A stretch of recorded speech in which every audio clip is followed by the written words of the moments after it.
वैष्णोदेवीची यात्रा करायची म्हटलं तर जम्मू काश्मीरला जावं लागेल. ते आता या जन्मात कधी जाऊ माहीत नाही, पण मुंबईच्या मालाडमध्ये सेम टू सेम प्रति वैष्णोदेवीचं मंदिर आहे. जसं त्रिकुटा पहाडीवर आहे तसंच कामानिमित्त ते पाहून होतो.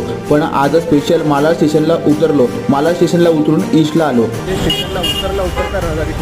हा नुसता सगळा पसारा, याचं ट्रॅफिक आणि रहदारीतून मार्ग काढत चालत आलो. काही गल्ल्या सोडल्यानंतर शैलेश निवास बिल्डिंग लागते. याच गल्लीतून आत आलो. त्या गल्लीतून आत आल्यानंतर काही अंतर आपल्याला चालावं लागतं आणि फक्त 7-8 मिनिटात आपण या मंदिरापर्यंत पोहोचतो. येथे वैष्णोदेवी डोंगराचा अनुभव येतो.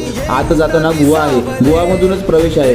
यातून पुढे जात असताना अचानक एका गुहेत पाणी सुरू असते आणि शेवटी आपण मूळ देवीपाशी पोहोचतो. याच देवीच्या वर चढून आल्याचं आपल्याला भैरवनाथाचं सुद्धा दर्शन होतं. तसेच इथे हनुमान, गणपती, नवदुर्गा, कालिका आणि अनेक देवतांचे दर्शन होते. बाकी काश्मीरला जाणं होत नसेल तर एकदा मालाडला या मंदिरात नक्की भेट द्या.